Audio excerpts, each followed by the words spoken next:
Want me to help you find your opening? Well, I would do this. I would start with a black screen, and I would put a little speck of light in the center of the black screen. I'll have the light grow in intensity, and then like the Big Bang, it explodes.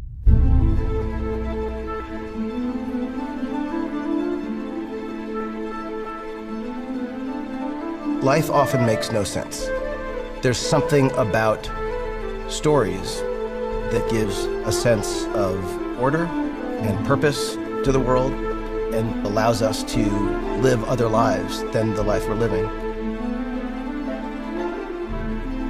The best ideas that I've had have come to me when I have least expected them. They're always intruders, but they're welcome intruders. Once you get an idea in your head, it just keeps nagging at you until you express it. That's the feeling of the idea, that it just becomes irrational.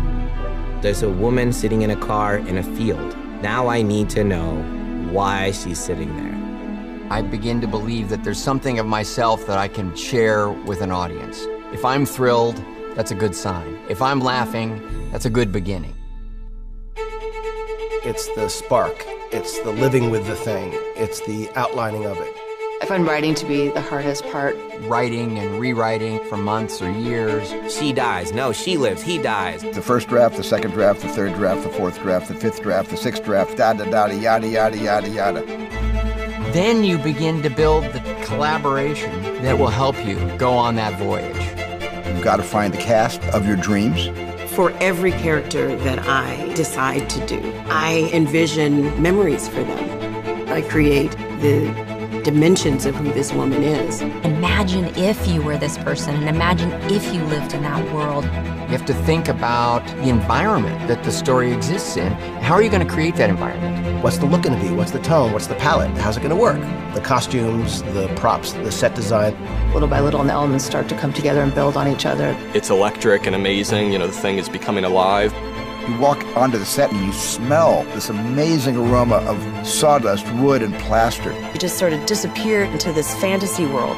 So then you have to think, well, how are you going to shoot this thing? Because you're not going to shoot a movie chronologically, so you're often starting the movie shooting the most dramatic, most painful, most agonizing scene first.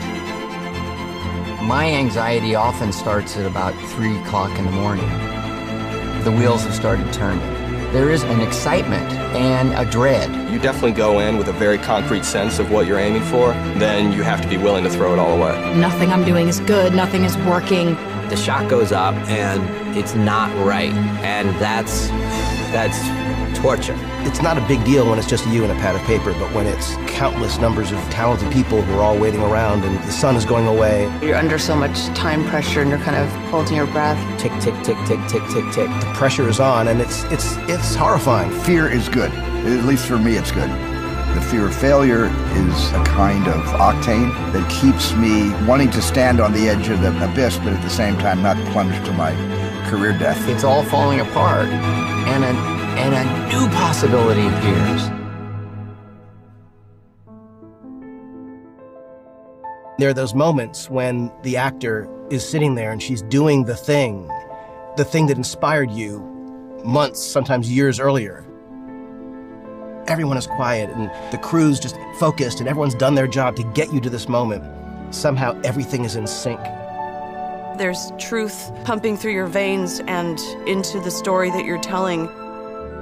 There is no greater moment than that, when you feel that you are really cruising and you're one organism telling one story and you're all telling it with each other's contributions. Nobody's telling it alone. The sun is in the perfect place, like the birds go right where you could never, like there are moments where you're like, it's impossible.